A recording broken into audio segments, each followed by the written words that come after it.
अध्याय 3 क्या दिया बेटा? दो चर वाले रैखिक समीकरणों के युग्म। तो दो चर कैसे होंगे? हमने आपको बताया था चर क्या होती है, चर राशियाँ क्या होती है बताइए। चर राशियाँ होती है एक्स एंड वाई, ठीक है। और दो चर बोला है तो दो मतलब एक एक्स हो गई और एक वाई हो गई, ठीक है। अब आप इससे कोई भी समीकरण बना लो। समीकरण बनाने बोला है तो जैसे कोई भी ले लो, 4x प्लस 4 या 5 वाले लीजिए, ठीक है।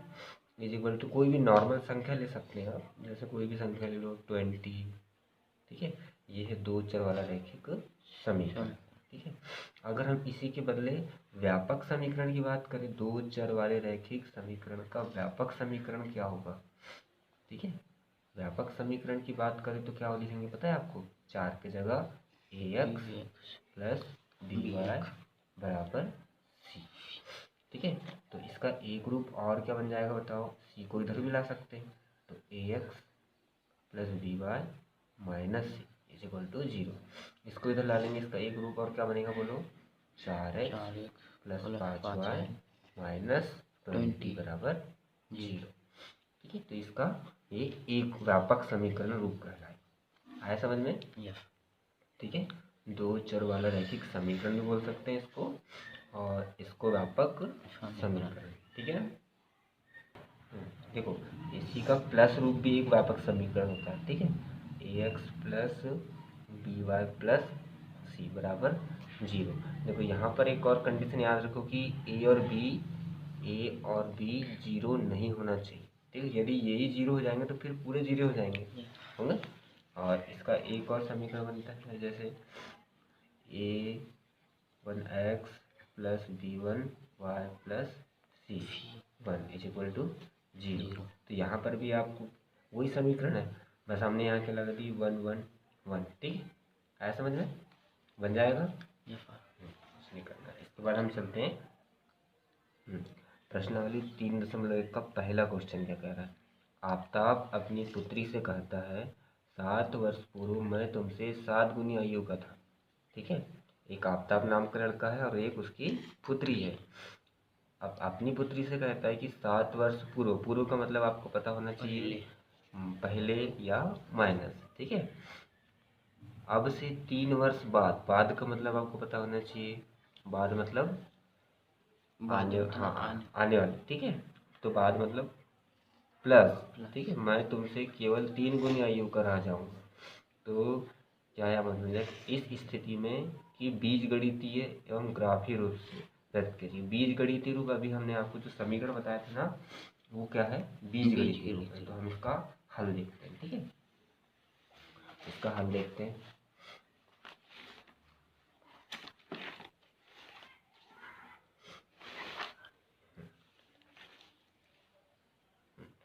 सबसे पहले आपको दिया है आफ्ताब की वर्तमान आयु, ठीक है। तो माना आफ्ताब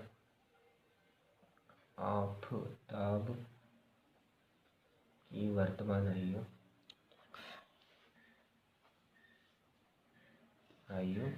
x वर्ष है, ठीक है।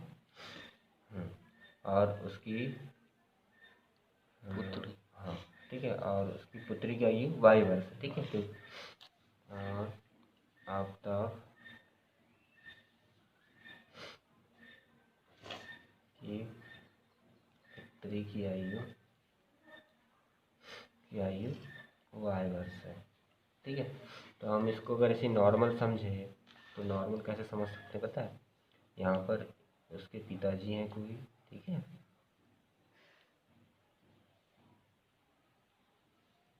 और ये उसकी क्या है? पुत्री है, ठीक है।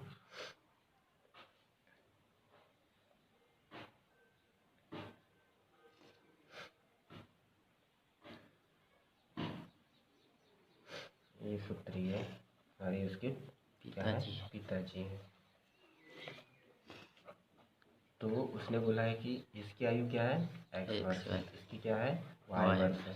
अगर हम ध्यान से पढ़ेंगे क्वेश्चन को, तो क्वेश्चन क्या कह रहा है?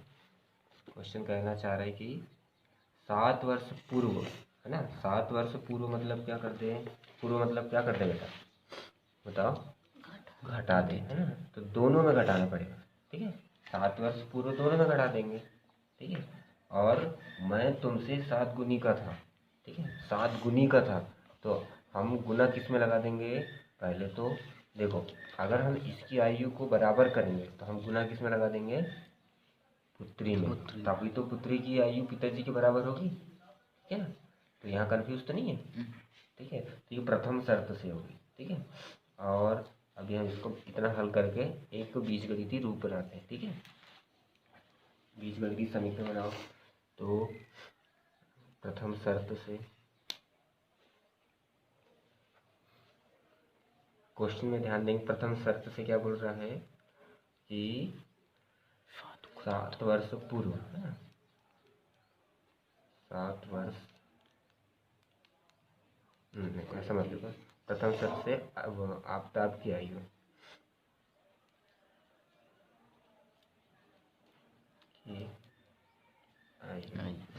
क्या हो जाएगा, ये इसको लिख दें क्या, हमने जो पढ़े थे, x minus 7 is equal to 3 y minus 7। हमने जो समझा है उसी को यहाँ लिख दिया, ठीक है ना। ये तो आपको समझा दी थी हमने, ठीक है। तो इसको लिख लीजिए x माइनस 7, इसका अंदर मल्टीप्लाई कर लीजिए, 3y माइनस 7 या 21। तो x minus 7 is equal to, इसको इधर ला लेंगे ट्रांसफर करके, तो प्लस वाला काय में आ जाएगा, माइनस में, ठीक है। तो 3y ये नहीं है ना, और प्लस 21 इज इक्वल टू 0। तो ये x तो जैसे का वैसा रहेगा, माइनस 3y भी जैसे का वैसा, ये अलग है। तो 21 में से 7 गए, कितने बचे, 14। चिन्ह काय का, बड़ी संख्या, ठीक है, इज इक्वल टू 0। और हम अगर इसको यहीं रख दो, चलो, ठीक है। तो एक समीकरण बन गया आपका, ठीक है। ये प्रथम शर्त से बना। अब द्वितीय शर्त से बना लो, ठीक है। आफ्ताब की आयु ना लिखकर, इसको आफ्ताब की आयु ना लिखो, ठीक है, सीधे सीधे प्रथम शर्त से करो। अब द्वितीय शर्त से कर लेते हैं।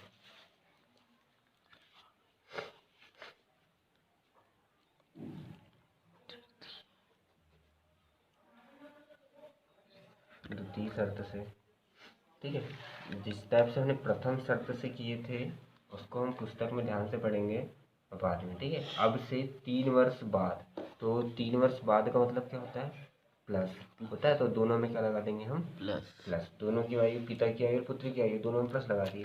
फिर कह रहा मैं केवल 3 गुनी आयु को रह जाऊंगा। तो अब बताओ हमको क्या करना पड़ेगा, बराबर करने के लिए, इसकी आयु को बराबर करने के लिए 3 का गुना, ठीक है। तो अब हम चलते हैं द्वितीय शर्त से। द्वितीय शर्त से क्या, यही वाली लिख देते हैं, ठीक है। x plus 3 is equal to y plus 3। इसको हल कर लीजिए, x प्लस 3y प्लस 3 या ना, इसको इधर ला लीजिए, x प्लस 3, इधर आके क्या हो जाएगा, माइनस 3y माइनस 9 बराबर 0। तो यहाँ कर लीजिए हल, x प्लस 3, सॉरी इसको इससे घटा देंगे, है ना। तो इसको हम -1 कर लेते हैं, x माइनस 3y पहले लिख देते हैं, और इसमें घटाएंगे तो कितना बचेगा, 6। चिन्ह का आएगा बड़ी संख्या। तो ये समीकरण 2, ठीक है ना। इतना हल करने के बाद उसने बोला है कि बीजगणितीय स्थिति आ गई, है ना। ये जो आपके समीकरण, ये क्या क्या है बेटा, बीजगणितीय समीकरण। अब हमको क्या बनाना है, ग्राफीय रूप में व्यक्त करना है, ठीक है ना। तो ग्राफीय रूप में व्यक्त करो ग्राफ। अब बिल्कुल क्या बनाना पड़ेगा हमको, ग्राफ बनाना पड़ेगा, ठीक है। तो ग्राफ बनाने के लिए हम पहले साथ में लिख देते हैं ये दोनों समीकरणों को जो हमने लिख करके आए। तो x माइनस 3y प्लस 14 बराबर 0, और क्या है बेटा, x माइनस 3y माइनस 6 बराबर 0, ठीक है। अब हम यहाँ से क्या कर लें, x का मान निकालेंगे तो क्या निकलेगा बताइए जरा, x का मान निकालना है। तो x बराबर, ये दोनों को पक्षांतर कर दीजिए, तो क्या आएगा, 3y माइनस 14 आएगा ना। देखो ये माइनस वाला जाके प्लस वाला माइनस, यहाँ पर भी क्या निकल जाएगा बताओ, x बराबर 3y उधर जाएगा और प्लस में आ जाएगा, ठीक है। अब हमको क्या करना है, इसमें एक टेबल बनाना है, ठीक है।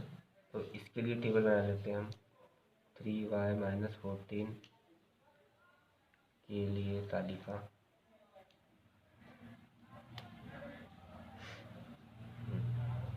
तालिका बनाओ। तो यहाँ क्या रहेगा x और यहाँ क्या रहेगा y।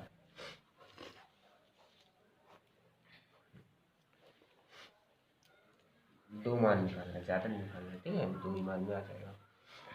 चलो आपको यहाँ पर x बराबर आया था ना, देखो हम यहाँ पर y का ऐसा कौन सा मान रखे जो इसके करीब करीब करीब आ जाए। हम क्या रख दें बेटा, यहाँ सोचो, यहाँ 4 रख दें, है ना, तो 3 चौ 12 है ना, तो -2 आएगा, ठीक है। या फिर हम 6 रख देते हैं, तो 6 18, 18 में से 14 जाएंगे तो 6 बचेगा। तो क्या 6 रखने पर कितना आएगा, 6 आएगा, ठीक है। तो रख दीजिए, कुछ भी रख सकते हैं, ऐसा नहीं है, ठीक है, या 8 भी रख सकते हैं, 8 रख दीजिए, ठीक है, 8 रख देते हैं। तो 8 दिया, 8 रखो यहाँ, 3 गुणा 8 -14 कितना जाएगा, 8 दिया 24, 24 में से 14 घटाएंगे तो कितना आएगा, बोलो 10 आएगा ना। तो देखो x का मान कितना रखे हमने, सॉरी y का मान 8, यहाँ क्या लिखेंगे 8, और x का मान कितना आया 10, तो यहाँ कितना लिखेंगे 10। आया समझ में, ठीक है। अब हम सेकंड में चलेंगे, ये एक और लेना है ना, तो और क्या ले लें जो इस करीब करीब आए। 8 लेने पर कितना आया 10 आया, ठीक है। तो अब कितना ले लें, कोई दूसरा ले लो, और 1 2 8 के बाद और क्या ले लेते हैं, 10 ले लेते हैं, चलो 10, ठीक है, 10 ले लेते हैं। x = 3 × 10 15, तो 10 दिया 30, 30 में से 14 गए तो कितना बचा 16, है ना। तो यहाँ कर लेंगे यहाँ 10, क्योंकि y का मान 10, यहाँ कितना आएगा 16। अब आया समझ बेटा, ठीक है। तो ये किसके लिए निकल गया, ये पहले वाले के लिए। अभी हम किसके लिए निकालेंगे, दूसरे वाले के लिए। तो यहाँ पे लिखना है x बराबर किसके लिए 3y + 6 के लिए। तालिका बना लो,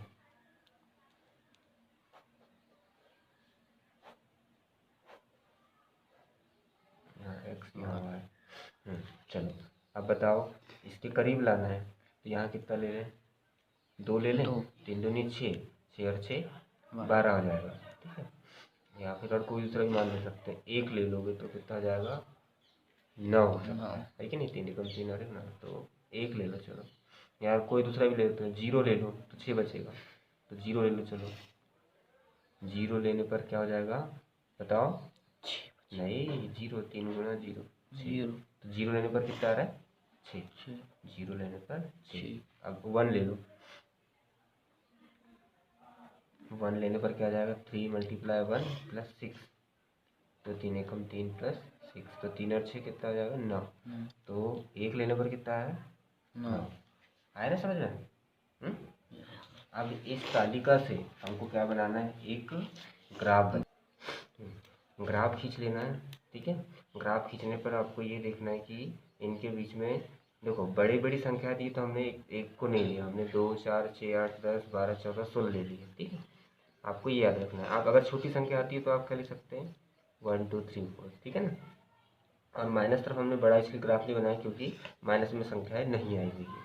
तो सबसे पहले आपको क्या देखना है, x का 10, x अक्ष क्या है बेटा ये है, x का 10 कहाँ है ये है, एंड y का y अक्ष में कितना है 8 है, तो y का 8 क्या है ये, ठीक है। तो अगर हम इससे सीधे सीधे चले ऐसा तो कहाँ आएगा, और इससे सीधे सीधे चले तो कहाँ आएगा बेटा, थोड़ा थोड़ा देखो स्केल की सहायता से ये आ जाएगा, है ना। तो क्या बनेगा 10 and 8। आया समझ में, ठीक है। ये बिंदु बना करके क्या लिख देना, इनके निर्देशांक लिख देना 10 और 8। अब हम देखें दूसरा क्या है 16 और 10, तो 16 कहाँ है ये है, सॉरी 16 किसका x का, तो x का 16 ये है और y का 10 ये है। थोड़ा सा हम चलें इसको तो कहाँ आ रहा है, यहाँ आ जाएगा, ठीक है। तो यहाँ क्या आएगा 16 and 10, ठीक है 16 and 10। अब हम क्या करेंगे इन दोनों को मिला देंगे, ठीक है। ये मिला दिया। और ये किस रेखा का समीकरण बना है, ये किस रेखा का समीकरण बना है बताओ। ये पहले रेखा का बना है, पहले का। तो पहले का क्या आया था हमारा समीकरण, क्या आया था पहले का, ये है x minus 3y plus 14, x minus 3y plus 14 बराबर 0। अब सेकंड वाला देखो, सेकंड वाला क्या है, सेकंड वाला ग्राफ बनाने के लिए x और y, तो 6 x का 6 ये है, और 0 कहाँ आएगा y का, y का 0 ये है ना। तो y का 0 अगर हम ऐसा इसको मिलाएंगे तो कहाँ जाएगा, ये यहीं चला जाएगा। वेरी गुड, यहीं चला जाएगा।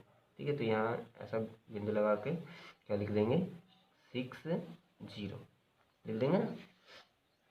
और फिर 9 1 है ना, 9 किसका, x का 9 है ना, उसके थोड़ा सा यहाँ ले लेते हैं बीचों बीच में, यहाँ 9 आ जाएगा। ठीक है, और 1 x का 1 कहाँ जाएगा, ना y का 1, हाँ सॉरी y का 1 कहाँ जाएगा, इसके थोड़े से ऊपर, मतलब यहाँ पे। ठीक है ना, तो हम इसको मिला देते हैं।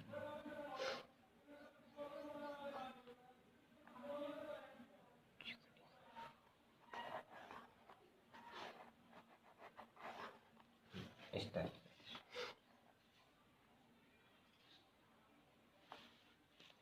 तो यहाँ पर क्या लिख देंगे, क्या समीकरण आया था पहले, दूसरे का आया था x माइनस 3y माइनस 6,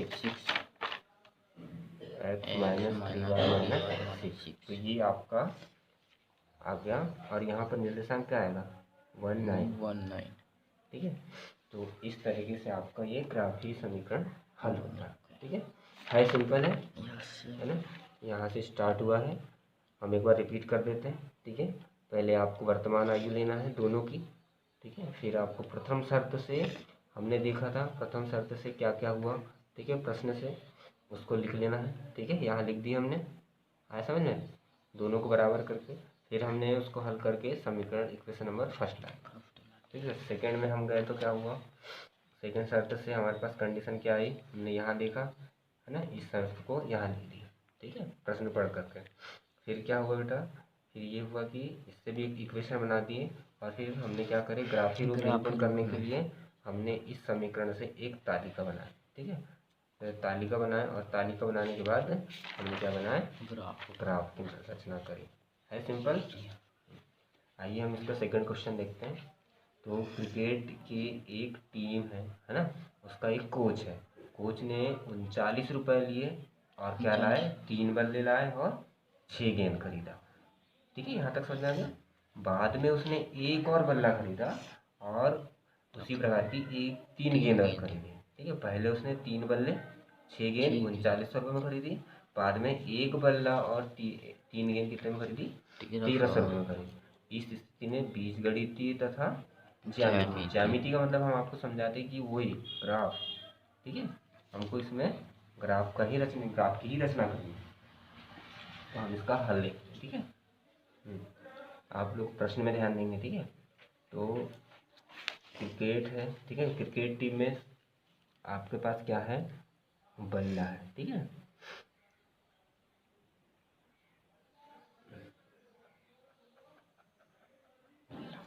ठीक है, इस बल्ला और एक क्या है, गेंद है। ठीक है, क्या है, गेंद। तो बल्ले का मूल्य क्या दिया है, हम मान लेते हैं उसको कुछ, और गेंद का मूल्य। ठीक है, तो बल्ला कितना हो जाएगा x और गेंद हो जाएगा y। ठीक है, तो माना बल्ले का मूल्य x और गेंद का मूल्य y रुपये, तो रुपये लिख दीजिए। ठीक है, फिर प्रथम शर्त में आप पढ़िए उसको कि 3 बल्ले है ना, तो बल्ले मतलब x है, तो 3 बल्ले मतलब 3 का गुणा। ठीक है, में तथा तो प्लस। ठीक है, 6 गेंद, तो कितने का गुणा, गेंद में 6 का गुणा, कितने रुपए में खरीद रहा है, 3900 रुपये में। ठीक है, तो प्रथम शर्तानुसार भी लिख सकते हो। ठीक है, प्रथम शर्तानुसार ये समीकरण बन जाएगा, तो मैं इसको सीधे यहीं दर्शा देता हूँ। ठीक है, फिर द्वितीय शर्तानुसार प्रश्न में पढ़ेंगे आप, द्वितीय शर्तानुसार द्वितीय शर्त अनुसार एक बेट और हाँ, तीन बेट बल्ला, एक बेट मतलब एक्स, एक्स तो एक को नहीं लिखते हम, ठीक है, इसको कैंसिल कर दीजिए। एंड कितनी गेंद? तीन तीन गेंद, तो ये तीन गेंद कितने में खरीदी? 1300 1300 रुपये में खरीदी, ठीक है। तो ये द्वितीय शर्त से ये आ गया आपका दूसरा समीकरण। तो आपका तो बीजगणितीय समीकरण हल हो गया ना। अब आपको क्या बनाना है? तालिका, है ना। तो तालिका बनाना है तो तालिका बना लेते हैं, सारणी बना लेते हैं, ठीक है। तो प्रथम यानी 3x + 6y is equal to 39। देखो इसमें 3 का डिवाइड हो जाएगा, है ना, ये वाली तो 3 से डिवाइड कर दीजिए, ठीक है। 3 एकम 3, 3 दूनी 6 और 3 का करेंगे तो 13 तिया 39 हो जाएगा ना। 13 तिया 39, 3 का भाग चलेगा सब में। अब हम इससे सारणी बना लेते हैं। तो सारणी बनाने के लिए आपको क्या करना पड़ेगा? x की वैल्यू निकालनी पड़ेगी, है ना। तो x की वैल्यू क्या जाएगी बोलो? 1300 - 2y आ जाएगी। और फिर यहाँ से हम सारणी बनाते हैं।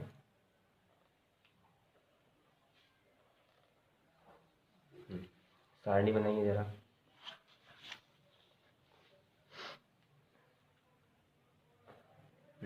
यहाँ जाएगा x और यहाँ y। तो आप ये सोचना है आपको कि 1300 के करीब करीब आना चाहिए, तो यहाँ कौन सा मान लिया जाए? सोचिए थोड़ा सा, कौन सा मान हम लेंगे? यदि हम यहाँ 600 लें, 6 दूनी 12, तो 1200 आ जाएगा। कितना बचेगा? 100। तो हम कितना ले लें बेटा बोलो? 1300 - 2 गुना 600, तो कितना बचेगा बोलो? 1300 में से 6 दूनी 1200, 12 गए तो कितना बचा? 100, 100। तो क्या लिखेंगे? x की वैल्यू, सॉरी y की वैल्यू कितनी ली है? 600। तो यहाँ क्या लिखेंगे? 600। कितना आएगा? 100, ठीक है। अब हम उसी प्रकार किसके लिए ले लें? y। हाँ, मतलब से इसी में दूसरा मान भी निकालना पड़ेगा, है ना। तो हम सोचेंगे यहाँ पर अब क्या ले लें बेटा? x बराबर क्या ले लें बताओ? 1300 माइनस, यदि हम यहाँ क्या ले लें? 700 ले, 7 दूनी 14, तो कितना जाएगा? वो तो माइनस में आएगा फिर, है ना, माइनस में आएगा। यदि हम कितना लें? 300 ले, कितना हो जाएगा? 600। 400 ले तो 400 ले लो, चलो ठीक है। कितना ले लें? 400।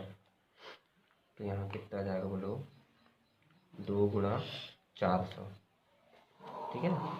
तो x बराबर कितना जाएगा? 1300 माइनस 4 दूनी 800, तो घटाएंगे तो कितना बचेगा? 500। तो यहाँ क्या लिख ले बताओ? 400 लेने पर कितना आया? 500, ठीक है। तो ये हमारे किसके लिए सारणी बनी? पहले समीकरण के लिए। अभी हमको किसके लिए बनाना है? दूसरे समीकरण के लिए, ठीक है। तो सबसे पहले यहाँ समीकरण लिख लेंगे आप। समीकरण क्या है बताइए जरा? x + 3y is equal to 1300, ठीक है। यहाँ से ट्रांसफ़र कर दीजिए, क्या आएगा? 1300 माइनस 3y, ठीक है। सारणी बना लीजिए। सारणी में x एंड y, चलो थोड़ा थोड़ा ध्यान दीजिए। अब आपको फिर सेम प्रोसीजर करनी है। अगर हम यहाँ क्या लें बेटा? 400 लें, है ना। 400 लें, कितना आएगा बोलो?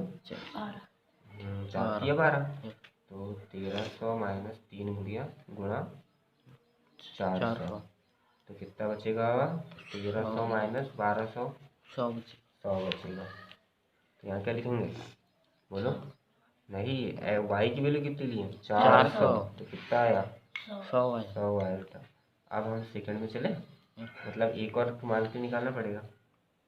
तो x इक्वल टू 1300 माइनस 3, अब क्या ले लें बेटा सोचो? हम 600 ले सकते हैं क्या?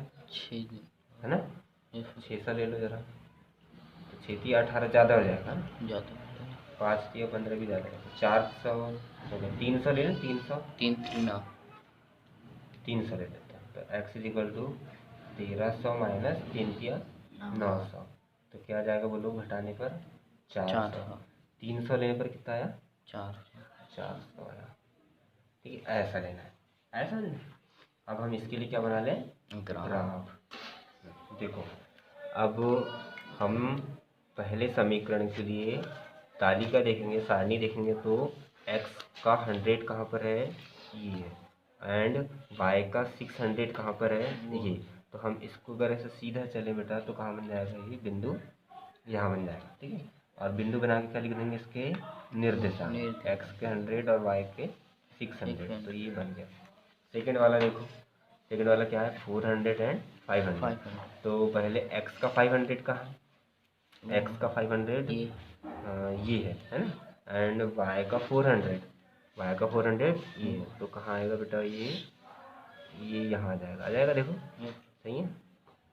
थोड़ा सा इसको हम सीधा कर लेते हैं तो और अच्छे से बन जाएगा। तो कहाँ जाएगा, इधर कहीं आ जाएगा, 400 कहाँ है, ये है।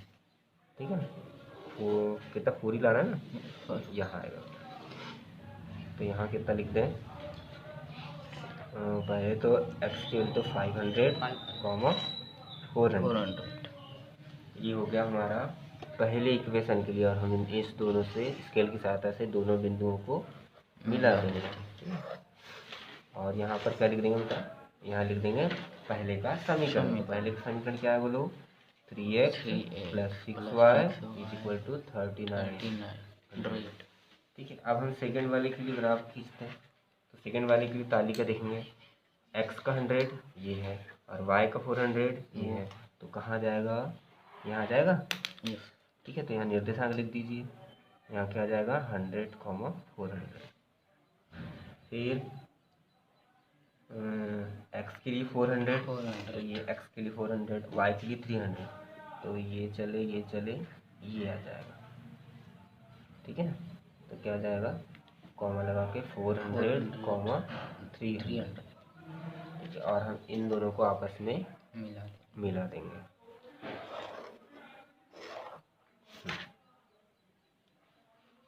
ये यहाँ क्या लिख देंगे बोलो, यहाँ पर हमारे पास दूसरा समीकरण क्या, x + 3y = 1300। ठीक है, तो इस तरीके से हमारा दूसरा क्वेश्चन का ग्राफ हल होता है। एक बार रिपीट कर दें। ठीक है, रिपीट करने पर हमको क्या पता चलेगा कि सबसे पहले क्वेश्चन ध्यान से पढ़ेंगे आप। ठीक है, और बल्ले और गेंद दिया हुआ है, तो बल्ले का मूल्य क्या मान लेंगे, x, और गेंद का मूल्य क्या मान लेंगे, y। ठीक है, फिर प्रथम शर्त से जैसा जैसा बोला है, 3 बल्ले तथा 6 गेंद का मूल्य कितना है, 3900। फिर दूसरी शर्त से 1 गेंद और 3 बल्ले का मूल्य कितना है, 1300। ठीक है, फिर इसको लिखने के बाद हम समीकरण बीजगणितीय रूप आ गया। अब हमको ग्राफ रूप बनाने के लिए तालिका बनाएंगे और सोचेंगे थोड़ा सा कि हम इतना रखने पर कैसे कैसे मान आएंगे। ठीक है, तो हमने ये सब हल करके देखा, तो हमारे पास 2 तालिका प्राप्त हो जाती है। ठीक है, 2 तालिका प्राप्त होने के बाद